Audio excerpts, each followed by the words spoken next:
BNP Paribas a annoncé mercredi qu'elle allait inclure le charbon métallurgique, destiné essentiellement à la sidérurgie, parmi les secteurs qu'elle ne financera plus pour des raisons environnementales, alors que seul le charbon thermique était concerné par cet engagement jusqu'à présent.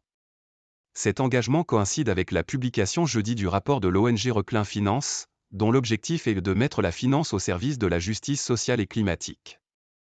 BNP Paribas devient ainsi une des rares banques, 5 sur 50 passées au crible par Reclin Finance, à prendre un tel engagement dans le domaine du charbon métallurgique, selon cette ONG. Dans une mise à jour de sa politique sectorielle sur l'industrie minière, BNP Paribas indique qu'elle a décidé d'arrêter le financement de tout projet lié à l'extraction de charbon métallurgique ou thermique, alors que la mention précédente ne citait que le charbon thermique. Ce dernier est majoritairement utilisé pour la production d'électricité.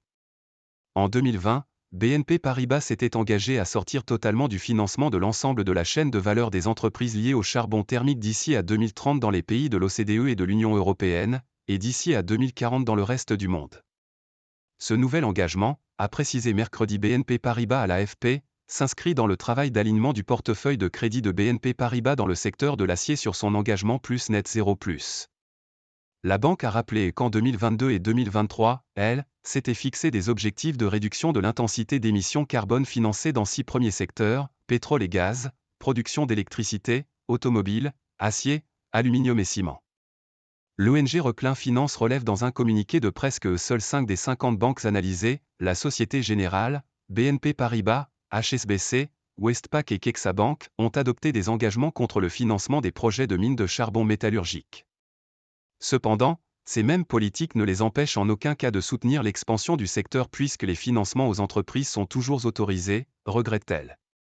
L'industrie de l'acier est le plus grand émetteur industriel de CO2, rappelle Reclin Finance, qui précise qu'en raison de l'utilisation du charbon métallurgique dans sa production, l'acier est responsable de 11% des émissions mondiales, devant les 2,1% du secteur de l'aviation. Selon l'ONG, 138 projets de nouvelles mines ou d'extension de mines existantes destinées à produire du charbon métallurgique existent actuellement dans le monde. Elle affirme qu'entre janvier 2016 et juin 2023, les banques ont fourni plus de 557 milliards de dollars, environ 510 milliards d'euros, aux 50 entreprises qui développent le plus de charbon métallurgique. Parmi les banques françaises, BNP Paribas y a consacré 4,5 milliards de dollars, Crédit Agricole 3,7 milliards, Société Générale 3,5 milliards et BPCE Natixis 1,6 milliard de dollars. Elle se classe entre la 11e et la 42e position des banques ayant le plus contribué à ce secteur dans le monde sur ces 7 années et demie, d'après Reclin Finance.